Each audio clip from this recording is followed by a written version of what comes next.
कहानी का नाम है पार्थ को पायल अच्छी लगी। मैं आज बहुत परेशान था। रोज की तरह आज भी मेरी बस छूट गई थी और मैं रोज की तरह आज भी ऑफिस जाने में 15 मिनट लेट हो जाऊंगा। बॉस मुझे बहुत डांटने वाले हैं। यही सब मेरे दिमाग में चल रहा था और मैं आंखें बंद करके गाने सुन रहा था। तभी किसी ने कंधे पर मेरे हाथ रखकर मुझे हिलाया। मैंने आंखें खोली और उसकी तरफ देखा तो मेरे दिमाग से ऑफिस का सब डर निकल गया। अब कुछ दूसरा ही डर मेरे दिल में घर कर गया। पता नहीं ये कैसा डर था, परंतु दिल जोर जोर से धड़कने लगा। मेरी पलकें झपकना भूल गई और गाने की आवाज मेरे कानों में आनी बंद हो गई। तभी एक प्यारी आवाज आई, एक्सक्यूज मी डॉट, क्या मैं यहाँ बैठ जाऊं? मेरे बगल की सीट की तरफ इशारा करते हुए मैं हाँ बोलना चाहता था, पर मेरी आवाज मेरे गले में ही घुट कर रह गई। बस मैंने अपना सर हिलाकर अपनी हाँ का संकेत दिया। वो लड़की मेरे बगल में बैठ गई। उसके शरीर से एक अलग ही मोहक खुशबू आ रही थी। मेरा मन बार बार उसको देखने का करता, पर मेरी नजरें उधर जाती ही नहीं। दूसरी तरफ खिड़की में मेरी नजरें टिकी रहती और मेरा दिल उसकी खूबसूरती के बारे में सोचता, उसकी मोहनी खुशबू का आनंद लेता। मन बार बार होता कि एक बार देख लूं, पर ये मुझसे हो नहीं पा रहा था। वो गेहुए रंग की थी, पर खूबसूरती किसी से कम ना थी। बड़ी बड़ी आंखें, लंबी पलकें, जब भी वो पलकें नीचे करती मानो कोई रिश्ता सा जोड़ लेती। नयन नक्श एकदम तीखे, मासूमियत भरी सूरत, उसके लंबे घने बाल और उसके चेहरे पर आती बालों की एक झुरमुट, और उसका अपनी हाथों से उन लटों को अपने कान के पीछे करना ऐसा मानो कोई जादू कर रहा हो। मैं भले ही उसको नहीं देख रहा था, पर पूरे रास्ते उसकी मासूम मुस्कुराहट, प्यारी शक्ल के बारे में ही सोच रहा था। इतने में फिर से उसी प्यारी आवाज ने मेरे कानों पर दस्तक दिया, excuse me dot dot dot. मैंने उसकी तरफ नजर घुमाई, फिर से मेरी नजर उसके चेहरे पर टिक गई। मैं चाहकर भी अपनी नजर नहीं हटा पा रहा था। उसने मुझसे पूछा, आपको कहाँ जाना है? मैंने हिम्मत की और कुछ बोलना चाहा, पर मैं खुद ही भूल गया था कि जाना कहाँ है। वो मुझे उसी मासूमियत भरी नजरों से देखते हुए मेरे जवाब का इंतजार कर रही थी। उसके चेहरे पर एक हल्की मुस्कान थी। तभी मुझे अपना बैग देख के याद आया कि मैं ऑफिस जा रहा हूँ। याद आते ही तुरंत मैंने जवाब दिया, आनंद विहार। वो मुस्कुराते हुए बोली, आपका स्टॉप बस आने ही वाला है। उसको देखना, उसकी आवाज को सुनना बहुत अच्छा लग रहा था। अगर सच्चे दिल से कुछ चाहो तो पूरी कायनात उसे हमसे मिलाने में लग जाती है। ये कहावत सच है। तो मैं आज सच्चे मन से उसके साथ समय बिताना चाहता था। मुझे पता था वो अनजान लड़की थी, पर पता नहीं क्यों मेरा मन बस में नहीं था। वो लड़की मुझे अपनी ओर आकर्षित कर रही थी। तभी उसने अपने हाथ मेरे कंधों पर रख कर बोली, कहाँ खो गए? आपका स्टॉप आ ही गया, और मेरा भी। ये सुन के लगा, क्या बात है, अब मैं कुछ पल और उसे देख पाऊंगा।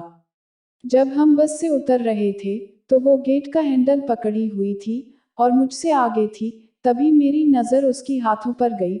उसके हाथ बड़े प्यारे थे, लंबी लंबी उंगलियां और उसके प्यारे नेल्स। वोटर कलर की नील पॉलिश वाले उसके हाथ बहुत ही प्यारे लग रहे थे। मेरी नजर उसकी हाथों पर थम सी गई। बस रुकी और वो उतर गई। मैं भी पीछे पीछे उतर गया। फिर वो अपने ऑफिस चली गई और मैं अपने ऑफिस। बस रास्ते में उसी के बारे में सोचता और ये मन में विचार किया, ये सब बड़ी बड़ी कहावतें बस बनाई जाती है, ये सच हो जरूरी नहीं है। यही सब सोचते हुए ऑफिस पहुंच गया। आज बॉस की डांट भी मुझ पर असर नहीं कर रही थी। पूरा आज का दिन मेरा उसकी यादों में बीता। पूरे दिन यही बात सताती रही कि क्या वो कल भी मिलेगी, या आज वो किस्मत से टकरा गई। शाम हुई और ऑफिस की छुट्टी हुई। बस से घर जाते वक्त मेरी नजर पूरे बस में उसे ही ढूंढ रही थी, पर वो कहीं नहीं थी। फिर मन ही मन हंसते हुए खुद को समझाया कि वो इत्तेफाक था, ज्यादा ना सोचूं उसके बारे में। घर पहुंचा, डिनर करके थोड़ा टीवी देखा और सोने चला गया। नींद आने के बाद उसके ही सपने आने लगे। वो बहुत दुखी थी, उसकी आंखें आंसुओं से भरी थी।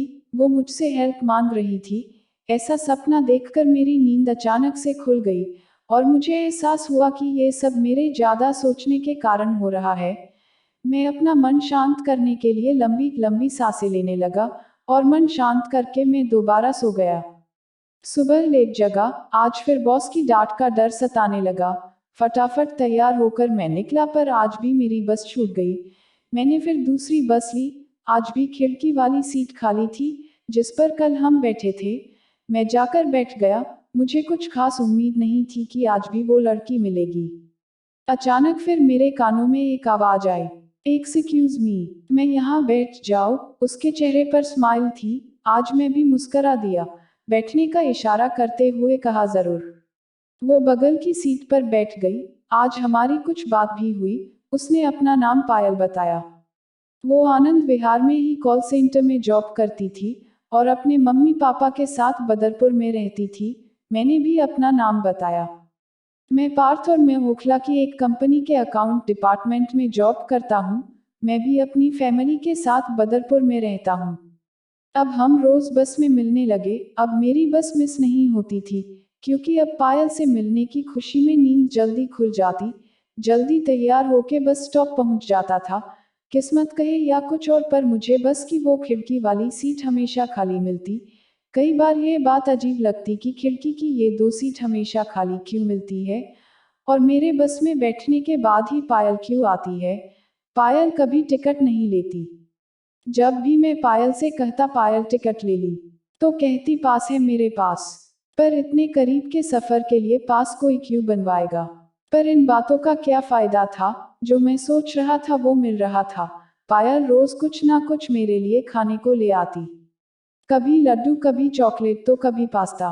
कभी कभी लंच भी ले आती और अपना एक्सपीरियंस बताती कि कैसे उसने ये लंच बनाया है।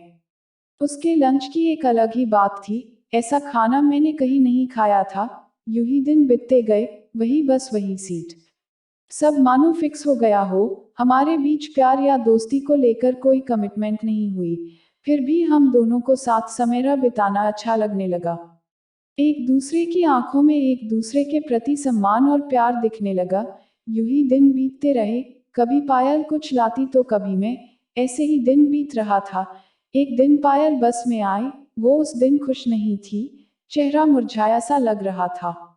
उसने आज ब्लैक सूट पहना हुआ था, जिसका कॉलर गोल्डन लेसेस से बना हुआ था। आज उसके बाल खुले थे और हाफ की थे, और आंखों में काजल और हल्का मेकअप चेहरे पर था। आज वो आके चुपचाप बैठ गई, कुछ भी नहीं बोली। आज वो बहुत प्यारी लग रही थी। सूट से मैच करता हुआ नेल पेंट लगाई थी।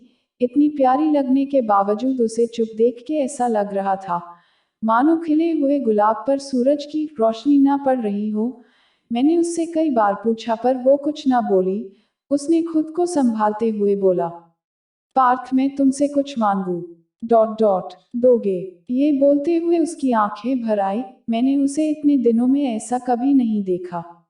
मेरे दिल में अचानक दर्द हुआ। उसकी आंखों में फंसे आंसू लग रहे थे कि अब आंखों से निकलकर उसके गालों को भीगा देंगे, पर उसकी पलकों ने उन कीमती बूंदों को समेट रखा था।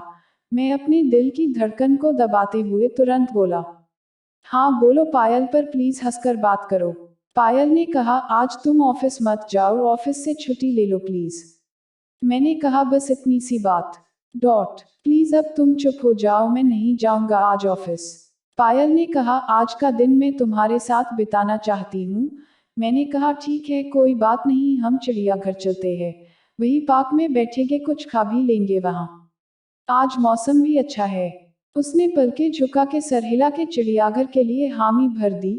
चिड़ियाघर पहुंचकर पायल बहुत खुश थी। अब पायल किसी उगते गुलाब की तरह प्यारी लग रही थी। वो ऐसी लग रही थी मानो वो भी प्रकृति का एक हिस्सा हो। ऊंचे ऊंचे पहाड़, झरने, घने जंगलों के समान मोहक लग रही थी।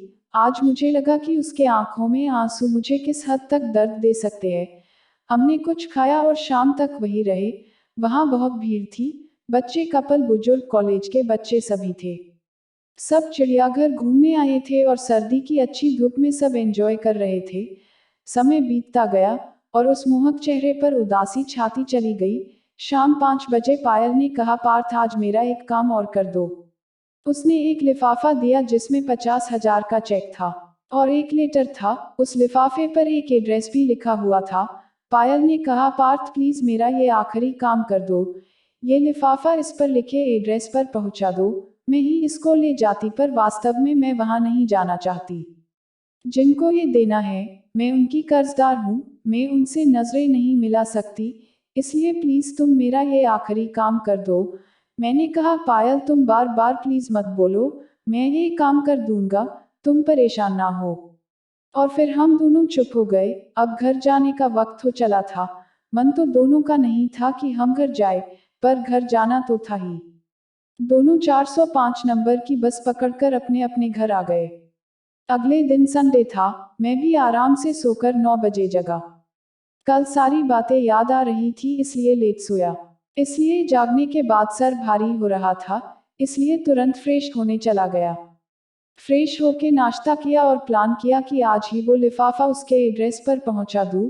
12 बजे मैं उस एड्रेस पर पहुंच गया। घर नॉर्मल था। मैंने डोरबेल बजाई। थोड़ी देर में दो बुजुर्ग कपल बाहर आए और पूछा, कौन हो तुम? मैंने कहा पायल ने ये लिफाफा भिजवाया है। उन्होंने एक दूसरे को देखा, फिर मुझसे कहा अंदर आ जाओ बेटा। आंटी जी ने कहा मैं चाय बनाकर लाती हूँ। ये कहकर वो किचन में चली गई। अंकल ने कुर्सी की तरफ इशारा करते हुए बैठने को बोला। मैंने उनसे कहा आप लोग परेशान ना हो, मैं नाश्ता करके ही आया था, पर उन्होंने जिद करके बिठाया और बातें करने लगे। बेटा तुम पायल को कैसे जानते हो?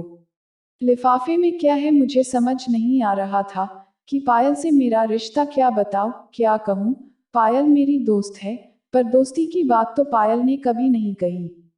इतने में चाय आ गई, सबने चाय ली, फिर मैंने सारी बात सच सच बता दी।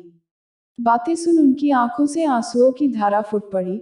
उन्होंने दीवार पर लगी फोटो को दिखाकर बोला, बेटा इसी की बात कर रहे हो? मैंने जब फोटो देखा तो मानो पैरों तले जमीन खिसक गई हो। मुझसे रोया भी नहीं गया, बस अपना सर हाँ में हिला दिया। अब मेरी आंखों में भी पानी उतर आया। उन्होंने बताया कि 11 जनवरी को हमारी बेटी पायल एक बस एक्सीडेंट में चल बसी। हम उस पर आश्रित थे। वो हमारी बेटी नहीं बेटा थी, पर भगवान को ये भी देखा नहीं गया।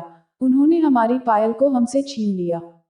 ये कहकर दोनों फूट फूट कर रोने लगे। मुझसे भी आंसू रोका नहीं गया। ये सब जान के मेरा दिमाग काम करना बंद कर दिया। समझ नहीं आ रहा था कि ये सब क्या हो रहा है। फिर मैंने उनको लिफाफा खोलने को बोला और बताया कि इसमें आप लोगों के लिए एक लेटर और 50,000 का एक चेक है।